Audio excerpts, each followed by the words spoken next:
The following episode of the Carnival of Randomness is sponsored by an important message to you, the people, from Upsitnik and Associates. Every day there are forces that are taking from you, stealing from you. Your money, your time, your freedom. Immense faceless corporations, banks, credit card companies, insurance providers, government agencies, this list goes on and on. When you are under attack and facing crisis, turn to us, Upsitnik and Associates, attorneys for you, the people. When every day becomes a battle, we can advise and assist. We have been advocates for 40 years. Email us through upsitnikslaw.com or call us at 1-866-391-3299 or reach out to us through Upsitnik and Associates on Facebook for a prompt, no obligation communication and consultation. Don't be pushed around. Hi everybody, welcome to another episode of Carnival of Randomness, and we are again in a secret headquarters of some super team. I don't know what super team or where, but Zach, it would help if you didn't GPS and do a check-in so they know where we are. Well, come on, it was super team with the 72 Dolphins. They're overrated. Well, this is Rob, obviously, and we have Greg with us again. Hi. And we're going to talk again. One of our terms around here is our little round table about comic books, all things comics and everything. Yes. And one of the things now is growing up with comic books, it's amazing to see the evolution of film. Now, they're all over pop culture. They're real pricey, cost a lot, big budget. You can have your opinions on those, but did you realize one of the things we're going to talk about a lot is this isn't a new phenomenon. Back even 40s, 50s, they had serials, and I would highly recommend still checking them out. And Greg, what are some of your favorites you've seen? You're big into this, I guess. Oh, yeah. Well, even before they were on YouTube, I started seeing them as a kid, which is really weird because it was like a local show here, and they would just show these things as filler, like on a kid's afternoon show. And the first one I think I saw was Rocket Man, this character called Rocket Man. These were all Republic movie serials. Wasn't like a guy with funny glasses who wore funny suits and played on stage, right? He had basically the bullet helmet, which is what they kind of redid in Rocketeer. When Disney remade Rocketeer, that was basically the same thing. Because in that it was, I think in Rocketeer, it was the suit, right? That was the pose, like a jetpack. Yeah, he had a jetpack. Right, and so did this guy. Yeah. He had this goofy thing and it had two buttons, up, down, fast, slow, and that was it. And he jumped up in the air and and it was great. But they had a trick which I thought was really cool when you're a little kid. They did the special effects guys had this trick, and they would take a wire and they would stretch a big wire like across a canyon or something, and they would take a mannequin and put the suit on the mannequin. And then they would just shoot the mannequin across the wire, and then they would you'd have to watch it to understand it, but like a full front shot, the guy's coming right at you. Well, one of my really cool. things I've said, what happens nowadays, we have so much technology, CGI and everything, it does take away from creativity. And sometimes it's kind of neat. I don't know what came first. Was it Flash Gordon or Buck Rogers? But they had them on XXI. They would show the Flash Gordon serials. I think they were from the 30s or some of the earliest ones. 36 or so. And they came out. I thought it was just really neat how they did the effects. I mean, yeah, you had the lion men who basically looked like guys with costumes, but you would see little toy spaceships. With the sparklers coming out. And you're thinking, people back then, they had to think of how to do this. They couldn't just go to blue screen. Well, and let me interject with this. The whole point of CGI was to be able to do things that an immortal being of any species couldn't do, correct? Right. You look at the new Lion King movie. The CGI lions, real lions are able to emote better than the CGI. They actually did a side-by-side, I saw somebody, of a real lion versus the CGI lion, and you could tell, like, the real lion actually was more emotional, had better facial features. Like, oh, I thought you were supposed to be the end-all, be-all. Interesting. Well, some of it, too, is it looks all the same. Like, for example, I'll give you one example. It's like I Am Legend. You get these CGI monsters, and they're not even... they're not even really good, I don't think. They're not really creative. No. They said, I've heard that for The Wizard of Oz, it would cost so much to remake it now if you tried to use those sets and everything. Oh, Jesus. I couldn't imagine that. Well, there's a story about that, too, with the old Adam West show, is that apparently NBC was going to pick it up. But they killed this. They trashed the set. They trashed the Batcave set, and they said, $800,000, can't do it, Then you think about that. I was thinking about that the other day. Game of Thrones, I think the budget was $40 million. Can you imagine like Star Trek or Batman even having like $1 million? Can you imagine them having $40,000? Let alone $40 million. Because I guarantee you that the budget from the old Batman series wasn't that big. But a lot of people don't realize, and now that you mentioned Batman, go back to the 40s. There were Batman serials, Superman serials. Yeah. I think the guy who played Superman was Kyle Ray something. Kirk Allen. Why do I say Kyle? That's like Good one. He had a cameo, in case you don't know. He and Noel Neill had cameo in the first Richard Donner Superman movie. Yeah, because Noel Neill was she the first Lois Lane, wasn't she? Because Phyllis Cates was the first one in Adventures, but wasn't Noel Neill first? Noel Neill was in the serials, Yeah. and then Phyllis Cates did the first Adventures. Season, which, in my opinion, is the best Superman season. Well, you're More not dramatic. alone. You know who agrees with you? George Reeves, wherever he is. Because what he said, he enjoyed the first season because says it was more noir, Right. like more hardcore detective fiction. And then he said they just went to the kids. Yeah. Because he said kids were watching it. We had to have it in color, little sillier. You know, Jimmy Olsen with his gee whiz, Mr. Kent. Yeah. Well, that's got some of the best stuff that you could never even do now. No, I enjoyed it. I own that series. I own the whole series. I really enjoyed it. Oh, me too. I used to watch it at, I think, PIX on the good old days of watching stuff after school. Right. That and Batman. I can't get enough of that woman in the wheelchair getting pushed down the ramp. That's the best. Yeah. And we're going to hell. But one of the things couldn't though, do for that that now. show, the little game I started playing because I started reading about George Reeves, and what happened was he had a problem with the bottle. Right. Everybody loved him, but they said what he would do is at lunchtime he would go out and sort of drink his lunch at times. Right. And I swear there's some of these episodes where you could see where they filmed after lunch, Right. but everybody loved him, I guess. Yeah, you don't really hear much negative about And it. there was that movie Hollywoodland. From what I read, a book called Speeding Bullets. It was about supposedly what happened, his death and everything. That there's conflicts that he really actually they have this thing. If you've seen Hollywoodland, where they show Ben Affleck playing him burning the suit after they got out, he's so glad. But he claimed, and the book claims that he really was sad that it ended. But I have Superman versus the Mole Man. That was the first the Mole Man. Actually, I just watched people. that. I just watched that yesterday or the other day. Superman versus the Mole Man. That's pretty awesome. You ever watch the actual feature versus the one that they cut up into two parts for the series? I have that one. No, I haven't seen the actual feature. I saw the chop edited one, but still, that told the story. Yeah. It's just the music's a little different and stuff like that. But we do. I mean, we sort of, because we do the Carnival here. We don't want to just look up stuff on Wiki. We don't do our research a lot. If you could help on this one, did you know who played Batman in the serial? Because we don't. There were two guys. Chris, I just watched it, the Batman and Robin one from the 40s. Yeah, there were two guys. Robert Lowry was in the second one, who was also in a Superman episode, like a color one. And then, I can't remember. Lewis Wilson was the first one. Very good. See, we do some research, but we like to wait. Yeah, I think Lewis Wilson was in the Batman and Robin. The thing about the Batman ones for me, the one problem I can't remember. The one problem I always have is I think the way the costume looks, he looks like a deranged bunny. Yeah. Because of the ears. It looks like something his I mother think made there for was Halloween. the ever-present guy in the... There's like, if I remember right, one of the serials I watched with that, there was the ever-present evil dude in the hood. Oh, yeah, you have to. And you got to get the reveal at the end of who he was. Yeah, the Scooby-Doo school of thought. Yeah. At the end, the hood always comes off. That's right. And I like how they do these. I remember watching a special on, like, for the Can't be him. for the Captain America ones, because remember, Captain America had a lot of them. Right. Oh, yeah. And I remember how they talked about cliffhangers, and they actually had a thing about Indiana Jones on, and about how Spielberg and Lucas were... Oh, sure, they grew up on that stuff. And they said if you watch, like, Raiders of the Lost Ark, you could see stuff they literally swiped from the cliffhangers. Oh, yeah.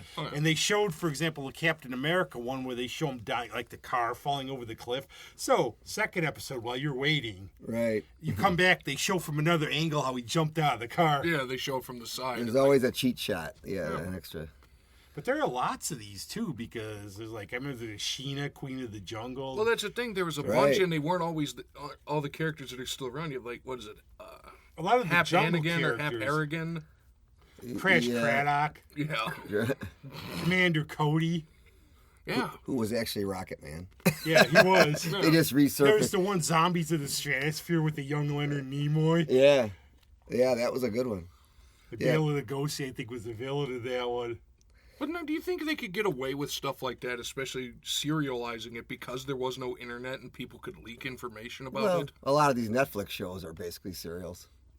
Oh, right, but I mean, you don't have to wait that week. No, you can just keep going, yeah. You have to wait the 5 seconds for Netflix to say, hey, you still here? Or Batman, where was it Batman originally televised where one episode one night to the next night? Yeah. And one of the signs about Batman, they killed the Munsters because the Munsters were big, and I guess the next season they went up and Batman became a huge phenomenon. Right. You gotta remember a lot of things we don't realize. I guess like Dean Martin and Jerry Lewis were huge in their time, which is hard to fathom, but they were gargantuan. They were big. Oh, yeah. But then also Batmania. Dean Martin. If you were growing up during that, Batman was enormous for like the first you year. couldn't turn around without buying something. Oh, yeah. And I think that was one of the problems with it, though, too, is it sparked out then because it gets oversaturated. Yeah. But, you were mentioning about the CGI and like the George Reeves show. A lot of those shows, because they didn't have that kind of budget and they didn't have... That show in particular, they were smart because they didn't do a lot of outer space stuff and... stuff they couldn't pull off. No, the one I remember, one of the ones I remember... They kept it pretty real. The bad guys catch Lois and Superman and trap him in a bathysphere. Right. Because how am I going to get up? I could get up, but you'll die.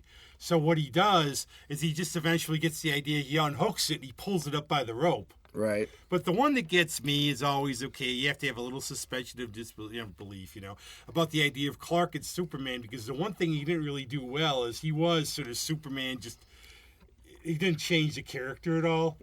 True. But the one that gets me is, remember the one where they go back in time somehow in the time machine? Right. And all of a sudden Superman just pops up. Hey, where'd Clark go? Hey, how'd you get here, Superman? I know. Yeah, exactly. I didn't know he came with us. Exactly. He took off his glasses and parted his hair a different way. Yeah. But no, if you read into the Marvel or the DC history of him, they say he could telescope his spine and grow 6 inches when he became Superman. Oh my God, I didn't know that. But could you imagine? Yeah. So Clark Kent was 6 foot, but Superman was 6'6". And the other thing you have to realize, how many people would hold their job? It's like he goes on an assignment. Oh man, those tacos are backing up on me. I got to leave. The building's on fire. Well, it's interesting you say that about the spine thing, though, because I remember in the Richard Donner, the Superman 2, I think it was, when he gets outed by Lois Lane, and he does this thing where he stands up really straight. Yeah. And it's like you don't realize he's kind of hunching over, but... Now you look. I think that's where it came Christopher from. Reeve was very good. Christopher Reeve knew how to do the difference in the characters. He was like a dorky guy. He wore these suits that were too big. Did you see the director's cut of that? Yeah. Okay, the Richard Donner the outing cut? is Yeah, different because great. in the original film he drops his glasses in the fire and he picks them out, and the other one she just takes his glasses off. Yeah. She shoots him with a blank or something. Yeah. Yeah, that's a really good. I love that. That cut was really good. I mean, it really made more sense. It was a little more dramatic. And I like the fact that they put Marlon Brando back in it. Yes. The man who demanded top billing and most of the money for, 2 minutes of work? I know. But it was a good 2 minutes of work. Was it? I thought he was good in it. Well, at least he was sitting in a booth so he could be eating the whole time. Oh. Right? I mean, let's not cast dispersion. Marlon Brando, one of the greatest actors Right. who's ever come down the pike, but by that point, Yeah, he it was a done. little But different. one of Yeah. yours- On the bounty, Marlon Brando. I guess he would just have these things where he was and he would eat a whole gallon of ice, start bleeding from his nose from hemorrhaging Oh from it my and God. stuff, and everything. I just remember like Belushi playing him on Saturday Night Live. The Method School. Yeah, which is sort of scary. I guess Lee Marvin, there's a story about that where I guess as we go off on our carnival stuff here, I guess he was at Stella Adler's school, and he came in and they had somebody he's supposed to be acting as a soldier dying of gangrene. Now, he'd been in World War II in the Pacific, and he got yelled at because they said, you're not showing your emotion. And he said, when you have gangrene, by the end, you don't feel it. Yeah. So you wouldn't have any. So I guess he told the guys to fuck off. Well, that's what happens when you try to introduce logic into But movies. what did you think of the Batman show? Because I am a fan. I'm a defender. The Adam West? Yes. Oh, it was fantastic. Yeah, I mean, I bought the first 2 seasons. I don't. We pre-ordered them, didn't you? I you got the Batmobile. I pre-ordered the Blu-ray Super Edition that came with the little Matchbox Nice. Batmobile. Nice. And you know what? It was. I grew up after it. It was campy, but it was fun. How many times these days, especially, do you see a TV show that's fun? Well, not only that, but I am morally upright now because I watched that show when I was a kid. Some days, Robin, you just can't get rid of the movie. Well, the PSAs were goddamn great. hilarious. Yeah. And then all the guest stars that would pop out of those damn windows. Right. It's like 16 of them because there's a clip, obviously. Yeah, on, it's like, boom, hey, there's Yeah. Sammy Davis Jr. Well, everybody wanted to be on. I think Hell yeah. Lurch was on there for one. Lurch He pops was on out. there. Ted Cassidy. But I just love the way they did it was perfect, and I think camp is something hard to define. Camp is an art form that is very, very hard to define, and it's really hard to do well. That's the thing, because most people think camp, well, I'm just going to go completely off the wall, but then it's Either it's that or shitty. you gotta always do the wink. You can't do the wink. You have to play Yeah. it seriously. Well, that's the thing about why I say the first 2 seasons, because the first season especially, they didn't quite, they had the balance just right, and then it got worse. Yeah. Then it just became kind of, it was a self-parody after a while. Yeah, But the first one was really a detective-type story. Yeah, it was. It was more dramatic. Well, I and- think that's what a lot of people in this day and age forget. It was Batman was a detective at first. Detective comics. Yeah, well, yeah, And they detective showed comics, him, but he was a crime they'll solver. He show wasn't a early superhero. comics. Right. They show him like lecturing to colleges and showing how to do technique and Yeah, everything. I mean, he was a brilliant, detective, crime scene investigator, whatever. Right, and that's why, all the stuff in the Batcave and even though they put their spin on it with the labels and everything. Well, but, yeah. Well, Hand me the bat shark repellent. Yeah. he's got barracuda repellent. I always wondered what would happen if he used the bear whale repellent. One on of a the best shark. lines in that movie was still when they're going to get hit by the torpedo and it blows up. And they're, gee, Batman, Oh, the noble dolphins. dolphins. Yeah, right. Porpoise. And the other line I love in that, too, is when they're climbing the building and Robin's going, gee, Batman, you see all these weird characters running around the docks and everything. You think people would report him. And just he's got this voice. It's a low crowd filled with rum pots. And they can't understand and they can't trust what they see with their eyes. And you hear Robin go, gee, Batman, alcohol's you're a filthy thing. Yeah, rum pots and reprobates. Well, that was Lorenzo Semple Jr. He's the guy that wrote all those best stories. And I think some of the best, because you had Mayor Linseed for Mayor Lindsay, Gotham, which was New Jersey, wasn't it, Gotham City? Technically, Gotham City, according to the DC universe, is not New York City. It's in New Jersey. Oh, And the other one, I guess Aunt Harriet was invented because they didn't want to make no sure wonder it's nothing. falling apart. Yeah, exactly. Aunt Harriet was invented because they wanted people not to think that something funny was going around with those two. Right. Oh yeah. Yeah. But my ward. And I still think Alan Napier still was really one of the best Alfreds. Yeah. They did a good job with the movie serial Alfred in the Batman serials. Yeah. But the first Batman serial was had a Japanese antagonist. Of course. So because when look at the time period. Right. It was probably mid to late 40s. But it's so- interesting when it came out in the 80s, I guess, on VHS. It was cut. It was edited, and then when it came back out on DVDs by Sony, which is the Japanese, they put all the original. Well, yeah, because they're like, this is how it was. Yeah. We don't care. Well, I guess what they did for First Blood in China and Russia, they made it the Japanese for World War II somehow. Yeah, somehow during. Yeah, I mean, there's like references to, the J word and the Oh, yeah. newspaper headlines and Yeah. stuff like You that. get And- some really big stereotypes. Like there's Yeah. one I think called Yellow Sun with James Cagney with these real stereotypes. There's a Three Stooges episode with these really Oh, yeah. stereotyped Oh, God, Japanese yeah. guys in it. Oh yeah. Well, I bought the. Paramount came out with a Popeye set from the 30s and the 40s. Oh man. So I found those at Big Lots of all places, like $6 a piece. I love Popeye. Yeah. So anyway, it's got all the first ones, like with the two reelers, Aladdin and what's the other one? There was an Aladdin one and Sinbad. Sinbad, yeah, I remember that one. That was a big deal. They even had a special feature on the two Yeah. reelers because it was color and expensive. And the Fleischers did the Superman cartoons in the 40s too. Those If are you've never seen awesome. those, Max they're the Fleischer, best. awesome. But anyway, there's a disclaimer on these Popeye cartoons in the beginning where it says, that Warner Brothers or whatever, there's some stereotypes here. They're wrong then, they're wrong now, but we're not going to pretend they didn't exist. Yeah, So that's here the they thing are. is you can't just change history. I was gonna It say, happened, and it's times like I've heard like you're gonna have people older who do some expressions that aren't very nice. And I mean, the thing is, you grew up that way. Right. You just that was the way it was. Well, and that the thing is, like, if you grew up and went through the war in the time period when, yes, the Japanese bombed the shit out of Pearl Harbor and killed, hundreds of servicemen, it was a little different, your view on them. Right. Because at that point, yes, they were the mortal enemy, just like the Germans and the Italians. Yeah. And the thing, the Fleischer cartoons are really incredible. Yeah. Beautiful cartoons. $10,000 a piece or something at the time. Wow. Yeah. That's astronomical. Yeah. And I wonder how, like, in terms of animation, too. Well, if you've seen the Rudolph one, they do a Rudolph one, too. He does a Rudolph the Red-Nosed Reindeer cartoon. But, yeah, those are great, man. They're 7 minutes of just pure... They set the story up fast, bam, get to the thing. 7 minutes of pure fun. That's how get to the action. The evolution of comics was described. I think John Burns said it one time. He said you go back to the 30s and 40s, and Superman would be flying on and around the ocean. A dragon would pop up, shoot fire at him, pop down. That would be it. Now, in a comic from the 80s, 90s, around, they'd extrapolate down the dragon for 7 pages. Right. That's the other thing, too. If you look at a lot of comics now, they do a lot of splash pages, and there's less story. It seems like there's less story, and they just want to do a lot of big art. That's the curse of the 1990s. And I don't really like it as much, No, that's the curse of the 1990s in Image Comics, I think, where they started just doing the big splash pages and all those things, and not the stories. Because I still like the old stuff. It looks great. I mean, it'd be great for a poster or something, but it just doesn't. I'm not going to spend $250 and just look at a bunch of pictures. I got those old. They did the hardbound collector's editions of reprints of the original. Right.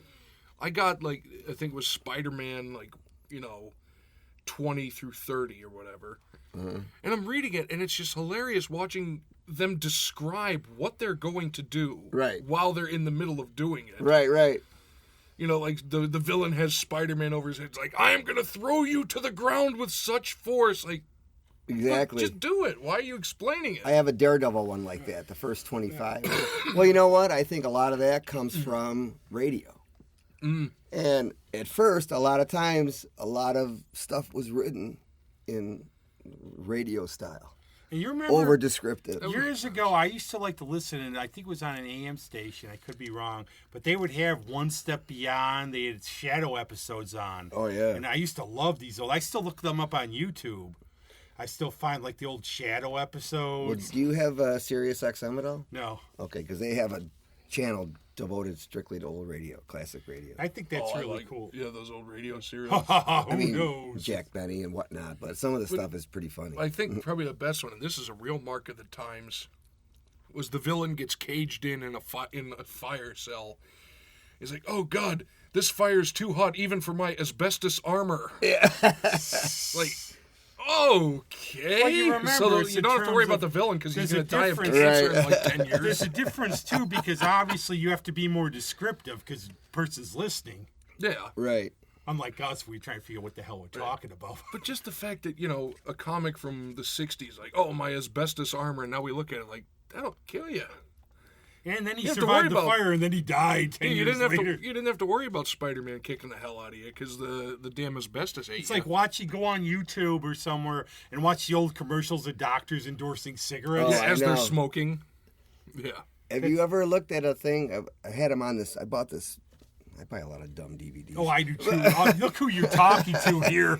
But it's 50 sci-fi things. It said, and one of them. You're talking to the choir. One of them was a Rocky Jones Space Ranger. Yep. Have you ever seen got that? back. Okay. So you look at that versus the Superman 50 show. The production values of the Superman show were way above that. Yeah. For a kid's show in the 50s, it was done pretty well. And for all you kids out here, we're going to clear something up right now. Now, Greg, when I mentioned Captain Marvel to you, who do you think of? I think of the guy that's like Superman. But I don't think of the newer version, which is the female hero. Say it! It's not lightning's not going to come through the studio. Captain Marvel, Shazam, Shazam or Carol Danvers. And there's a big thing about Shazam. It's from Fawcett Comics, the Big Red Cheese. And what happened was, he was bigger than Superman for a while. The comic book, and I think If you ever see the movie Comic Book Heroes as a reference, what's your favorite Matt Gravoy one? What's your favorite Matt Gravoy one? He was an artist on Captain Marvel.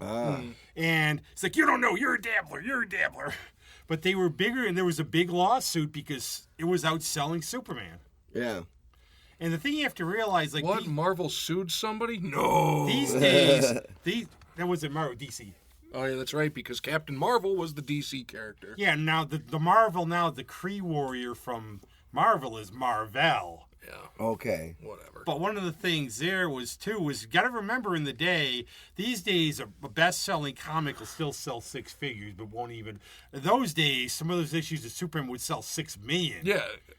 It blew him out of the water. And you know the story behind Siegel and Schuster was they gave it away pretty much. Oh, yeah. And the reason they did was I guess they figured this was their in. Now, did they give it away, or was it kind of swindled away? No, not It was really. swindled away. Swindled it away. But their idea was, okay, he's not going to be around long. We're going to use him to bounce up to make more characters. This is their way in. So they did the Spectre. They did other characters. They did get compensation, actually, for use. Nothing, I would say, worth considering. Yeah, 20 grand. Compensation, like the woman that drew the Nike swoosh, they gave her like $80. Yeah, she was compensated. Yeah. I'm sure she well, was. they finally sued him, I guess. Yeah. They got 20 grand a year. Yeah, they had to. But they gave it away for like $200 or something. Yeah, it was ridiculous. At the time. Yeah, because they said, well, you can join us, but you have to sign over the rights to this character. Yeah. But the Captain Marvel serial, the Shazam serial, was really fun. That was one of the best, I think, ever for the serials in the day. Oh, yeah. And they had the good review. They had the bad guy. I think it was a Scorpion guy. Right. It's like he's sitting, you're trying to figure out who he is and everything. Yeah. Well, I guess that was the part of it, because everybody wanted to know Had who was under the hood. Yeah. Because the hood implied And evil. you figured it had to be one of the people who was probably in the background. Yeah, like the guy who walked by, he bumped into accidentally walking down the street and just scowled at him, and then he took it upon himself because of that injustice to become a supervillain. That's The 50s were a little different. But they were cool, though, because that comic was always fun. You had a talking tiger, an evil worm, Mr. Minds. And the thing about the movie that they got wrong, I think, was the characters. There's a character by Jerry Jones called Prime, and it's a kid who gets all these powers, but he's still a kid.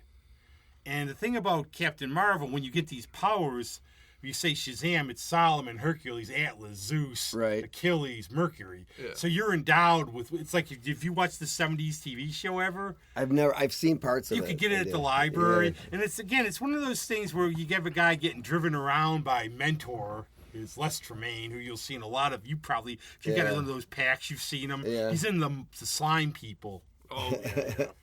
So you're preaching to the choir with But that. that's the thing, but he was given the wisdom of the universe and all of history, yet he doesn't know what his powers are. Yeah, but Yay. he's got this little thing, and he talks to the gods. And what they do is they preach the moral lesson every week. They come out and they talk to him, and they say, "Well, you're going to learn this," and then he solves the thing, and at the end, wow, I learned my lesson. Wow. But it's pretty easy in that because it's the Deus Ex Machina of Captain Marvel when he's dealing with modern day stuff like that. It's all over as soon as he says the words because he never faces any threats. Right. No. He wrestles a bear that's like a dummy in one.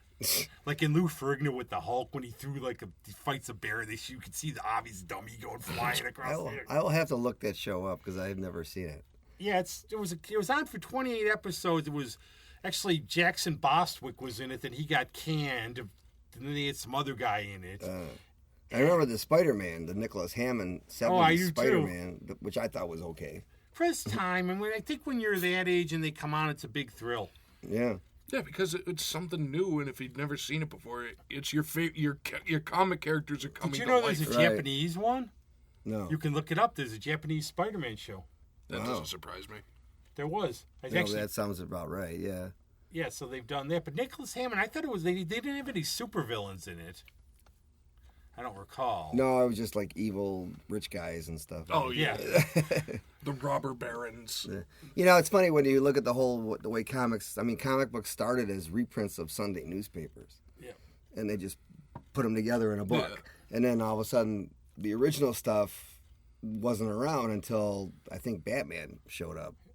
Or no, it was Superman showed up first, I guess, and then Batman followed. 2 years later. Yeah. Yeah. It was Superman 39? 37. Batman. And there's another interesting thing. Bill Finger, right, who created it with Bob got Kane. ripped off by Bob Kane, pretty much. He co-wrote one lousy script in the Batman TV show, which is one of the best ones, that Clock King one. Yeah. Which I thought was a really good one. But the giant hourglass trap is pure Bill Finger. Yeah. It's perfect. I always love that too. You gotta have the thing where it's like, if you were a smart supervillain, I'm gonna get you. Pull the gun out, shoot him. But I'm gonna get you in my death trap. That's really easy to escape. Now I'm gonna go away. Yeah, now I'm going to get out of here. I'm going to turn around and pontificate to the wall about what's going to happen as you escape, and I'm going to turn around and wonder, how the hell did you do that? But you remember the line Robin gives in the one? It's like, gee, Batman, we always get away from these traps. It's like, you know why, Robin? Because we're smarter than them. I would like to think because we're pure of heart. That's right. And then always Robin would get jealous when like Catwoman was flirting with Batman.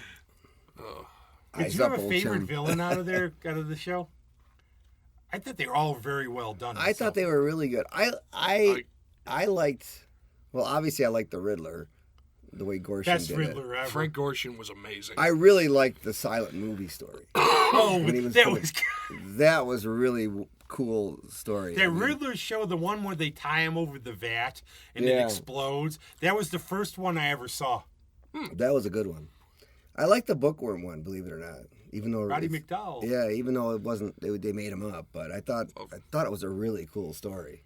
That was West's complaint, I guess, if you read back to the Batcave, his autobiography. He said they should have came out guns a-blazing in the second, but they had guys like the Minstrel, the Archer, who nobody ever heard of. But everybody wanted to be on there. That was the thing. Right. My vote for, was it Vincent Price as the Eggman? Oh, Egghead. Or Egghead, yeah. Excellent! Yeah. Louis the Lilac. Because one, it was Vincent Price wearing a really piss poor bald. Yeah. Yeah. One of the ones, too, is you go back also, you mentioned the start of comics, a lot of them swipe just from the pulps. Right. Because you go back, like, pick the Phantom, Doc Savage, and then you look at Superman, Fortress of Solitude, Doc Savage, Fortress of Solitude. Phantom, his cave, his goodies. Yep. Everything like that. Kind of amazing how everything was taken from something else, isn't it? Right. Well, they build on it, though. Yeah. The Phantom movie was good. Which one? The Billy Zane one? The Billy Zane one. I thought it was good. I like Billy Zane. I'm not sure. I don't care what the universe thinks. The 90s was kind of a horse latitudes for superhero movies for some reason. The stuff that came out didn't seem to hit, but. Well, have you ever seen the? You know what I'm going to bring up. He's got to say it. He's got to say it. I can't say it. What was it? The 1978 or 79 TV version of Captain? No, you got the wrong one. This is actually there's 70. I own this. I just bought it. There's a 78 and 79 Captain America with Reb Brown. Oh yeah, and he's got he doesn't even wear the suit. Right. But there's another one that came out like 89 or 90. Oh, that's right. It was 89 with the Italian Red Skull. It has an Italian Red Skull. I remember. I've seen that. Yeah. Yeah, that's right. I forgot it was. And then there's a Fantastic Four movie from 1990. Oh. It was so bad, Roger Corman didn't even release it. Yeah, there's he's probably paid somebody not to show it. I guess they had a thing where for stretching your arm, they would have it come from the side frame of the camera, and just an arm would just go. And that was supposed to be the showing of the stretching power. Because really, the Batman movie in '89, I think, started to energize stuff a little. Oh, sure. I think so. And the thing was, the genesis is that it originally was going to be a musical with Bill Murray. Hey. Yeah. Let's just say this. If that would have happened, this comic movie phase would never have occurred. And then Michael Keaton, when he got talked about, he thought he was being auditioned for the Joker. Yeah. Which is why he went Michael Keaton on it. Wow. But I saw that movie around. That was my year of going to movies. There's Indiana Jones and the Last Crusade, The Abyss, which I won't mention, Ed Harris. No, don't mention I used to go to lots Harris. and lots of movies since I was in college, and my friends would go down to Webster, and we'd go catch movies all the time. And everyone wanted to see Batman with me because I was the comic person. So I ended up seeing it 8 times. Did you ever see The Spirit? That movie, The Spirit? Oh, yeah, and the thing is, they show the octopus, though. That was a strange movie, man. You got to remember, though, the thing about The Spirit is you don't show whatever if you read any of Eisner's comics, no. Whenever you have the octopus, all you do is you see this evil, he's one of these figures you never see. Oh. So they showed him in this one. Oh, that was weird, though. I got to go back and watch I never saw that one. It's very trippy. It's like done in a lot of ways. I think Frank Miller did it, so it's done in the style almost like Sin City or something. It's like Eraserhead or something. It's like it's very strange. I don't know how to. It is sort of Miller-esque. I guess you're right. Yeah, it's a lot of narration and it's dark. Samuel L. Jackson's in it, believe it or not. Yeah. Oh, I believe it. Scarlett Johansson's in it. When did this come out? Probably 2000. 2000s. After Sin City, after those movies. Yeah. I don't know why I never even heard of it. Yeah. Maybe there's a because reason it didn't I never do that heard of it. well. That's No. why. But of course we had to watch it. Did you ever watch The Cape? Oh yeah. See, I love The Cape, but Summer Glau killed it. Well, that's the thing. It was an actual good, true gritty comic show. Yeah. And, apparently there was only 9 viewers, and we're sitting here with 3 of them. Because they didn't even air the last episode. They only put it on the internet. Oh really? Yeah, episode 10, you had to get on the internet because they wouldn't air it on Wow. TV. And going back to... I did watch it. It was Going back good. to serials, did you ever watch... Another one I used to watch all the time was The Lone Ranger. Oh yeah. And did you realize he's a relative of the Green Hornet? Yep. Great nephew or something. Yeah, he's like the great nephew of the Green Hornet. Yeah. Did not know that. I didn't know the The Green, Green Hornet Hornet was that movies. The Green Hornet movie serials are really good. Yeah. old. Yeah, as opposed to Because K. Luke was The played movie. Kato, which was Yeah. funny. the movie that occurred.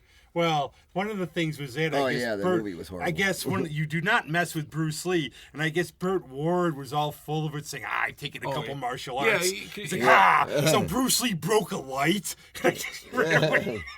Yeah, because Burt Ward claimed... I mean, he does have a martial arts background. But There's it's no Bruce denying Lee, that. dude. Yeah. But I think he was claiming he was like a black belt in jiu-jitsu, and Bruce Lee would have killed him. All right. Yeah, that was the Kato show over in China for years. Oh wow. They yeah. showed it. They kept. That's why they didn't just have it on DVD. I think now because they didn't have the rights because it was big. They just called it the Kato Yeah, the show. Kato show. Because if you think about it, Kato did all the work. That's the one line from the movie that I like where, you can't fight. Yeah. That was a mess, that movie. Did you see the movie? The Oh recent yeah, it one? was Yeah, awful. it was a But what train happened, wreck. Kevin Smith actually said, I got the script, and if you ever want to see his version for Dynamite Comics, he did his version as a comic, and it was a lot different. Yeah. He said, I can't do this. They didn't know where to go with it. They didn't know how to make it serious, funny. The only thing I liked about it was I thought that they had the right idea with this gets dumped into a rich kid's lap. Yeah. And he kind of he's just a party guy and he doesn't take too much seriously, and then he sort of gets serious in his way, but I think that part they got right. But I thought the whole dynamic between him I and can't Kato remember was his name, all but weird. whoever played Kato did a really good job in the movie. Yeah, The well, rumor was Jet Li was going to play him at first. It wasn't Jet Li, though. No, it wasn't Jet Li. It was a young kid, like a lot younger than Jet Li, but equally as talented. Yeah, in he was good in acrobatics that. And and always martial art remember the background. He was shtick very with good. Green Hornet, where these guys are pretending to be bad guys. Right. Yeah. So and then of course Rick Reed is a reporter who hates them. It's like the Creeper almost, where Jack the Creeper, there's always making monologues on TV about how evil the Creeper is. But they were pretending to be bad guys, so it's a little different there where the angle, they're not your superheroes. They're pretending to be bad guys, but Yeah. they're good Right. guys. Here's another interesting trivia thing, which has probably been covered a million times. But if you watch those old Universal serials, which were Flash Gordon and Green Hornet, in the beginning, for the chapter, for the replays or the catch-up or whatever you want to call it, they had the scrolling words a la Star Trek. So that's where that all came from. Oh, I It's did not actually know a lot that. of those guys. If you want to Where ever they go disappear through, and get smaller and all Yeah. that. if you ever want to go through some of like Star Wars, Indiana Jones, you ever want to be real nitpicky or just had something to do or want something to do, go through it. And they showed, like in the Indiana Jones movies, where they just lifted these scenes from serials. Like Temple of Doom, the one thing with the things, they showed serials where they just stole all this stuff. Oh yeah, I mean those writers were just like it was all Perils of Pauline type stuff. You know, everything was based on that, Right. which was like a really old. In fact, did you know there was this thing? My friend of mine told me about this, which I didn't know. You can look it up. There was a studio in Ithaca that made this thing called The Perils of Elaine or something like that. They made these movie series, and it was, you look it up and it's in there. And they had something at the Dryden about it, and I don't know, back in the spring. And I didn't go, but I mean, and my buddy's like, yeah, there was this place in Ithaca. It was a studio there, and they had all cool. the. Yeah, it's really interesting. Well, I've seen it on their always big website, into- but I've actually, never we're been gonna to have to do one time on the silent movies and comedies because we're fans of that. Oh, I love silent movies because, to tease for it, the first one I ever saw, I think, actually was the old Lon Chaney Phantom of the Opera. Oh wow. Yeah. Scared the living hell out of me. Oh yeah. Ray Bradbury too. He said, I guess he hid behind like he was hiding behind the seat. And then Nosferatu, and I always liked it's like, well, it's black and white and it's silent. How do you know what the time of day is? And that was the movie that showed it because when it was nighttime, instead of the kind of yellowish tone, it was blue. Ah. And then to do the carriage scene, they ran the film backwards and then flipped it around and then ran it through forwards at triple the speed. So it looked like the carriage was coming in completely out of nowhere at a breakneck speed. I'm like, and that movie came out, 1922 or 21, I believe?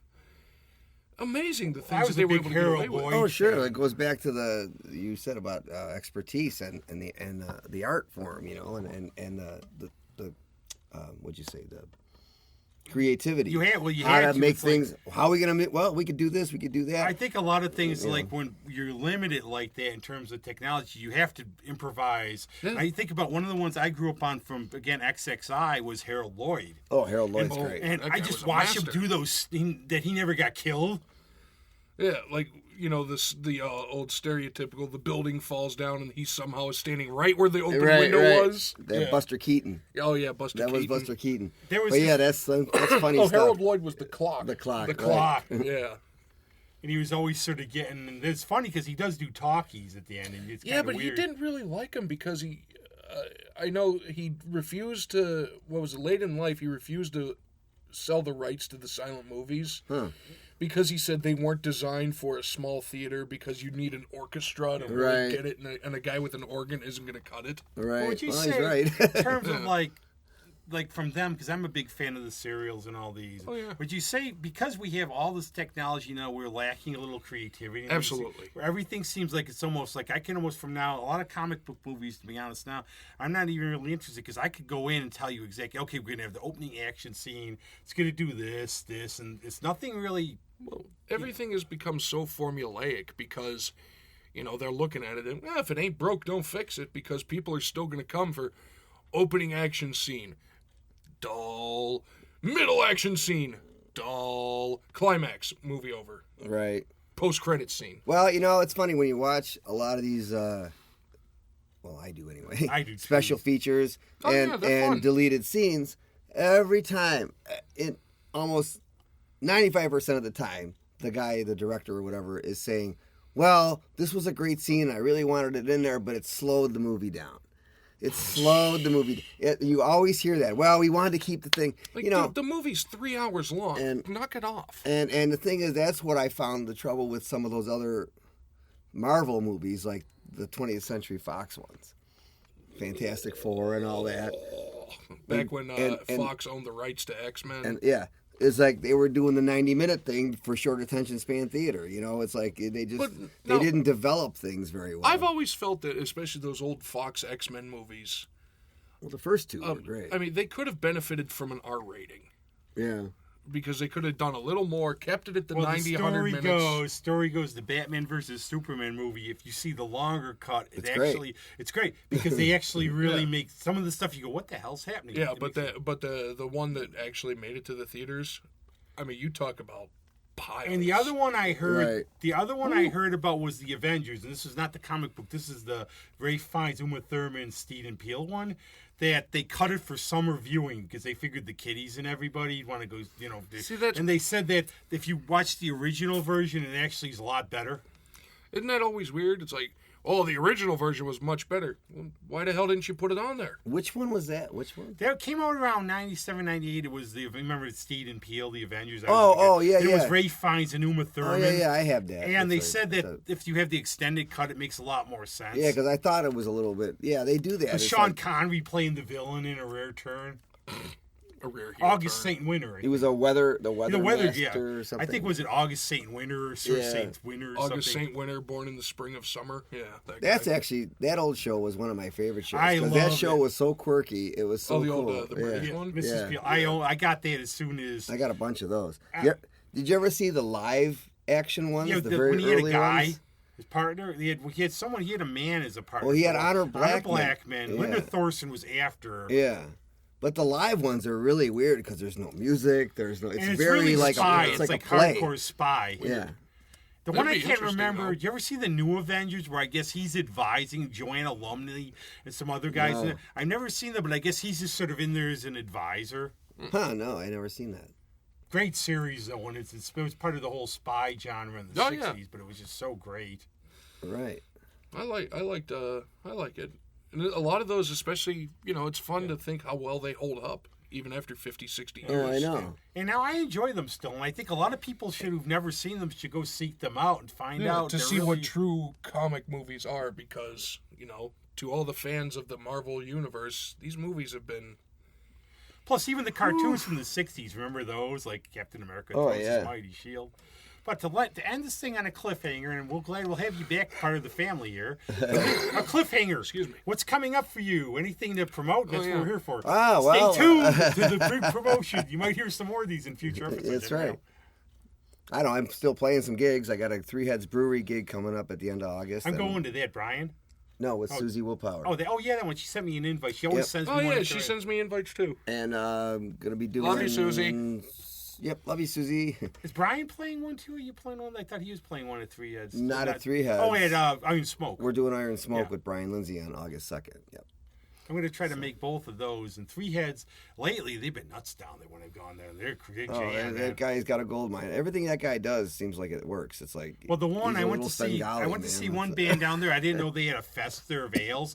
I had a park down by Starry Nights, Oh, that's which all. is fine. Wow. Which was fine, but it was nuts. It was a madhouse. They do a good business. Yeah. And they have a good variety of bands, too, when they have residencies and everything. Yeah. I didn't know he was doing that. I mean, I'm out so much, I don't get to go to Yeah, I bars know too you much. play so many times you don't get to Yeah. play, so... I feel bad. I don't want to be that guy who can't make it to shows because But I'm you always are trying that to get guy. people. I am. Damn it. Well, yeah, but those are things to look forward to. Those are going to be really fun. Come see me. I don't care about you. Yeah. Exactly. Well, you're playing, but I'm playing tonight, so screw Yeah, you. that's right. So, because of that, we'll have something completely different to end this with. Okay. Actually, my friend Nikki Hill was in town, and she's a really good recording artist. Really, you love her. You'll hear this. Oh, she's at Abilene, isn't she? She was at Abilene, and Yeah. I've known Nikki for 6 years, and it's cool that I saw it from the beginning and saw she used to sing at church, wanted to see and that. she's got the voice. Yeah. Like, you got to see this thing. And she's got that good Southern drawl from North Carolina, and we're talking wow. about. But I asked her, I said, hey, you want us to promote your latest CD? And of course she said yes, and it's called Feline Roots. So I asked her what to play. She's like, honey, play whatever you want. So, Nikki, thanks a lot. Thank you. I Very appreciate cool. that. No, I appreciate that. I have to pick the song out. So we're going to go with the first track. It's called Get Down Crawl, and I'm sure it's going to be badass singing because Nikki's freaking great. So thanks a lot here from the Carnival in our undisclosed location. Greg, Zach. Yo. Aren't we under a mansion in Pittsburgh someplace? Oh, come on. Just wait for the sequel. We're all tied to the tracks right now.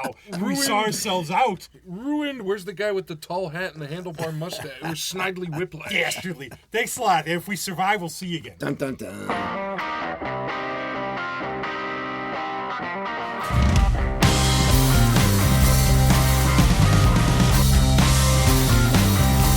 Well, you might be sorry, but it doesn't change the fact. Still making you grooving, but you'll never get me back.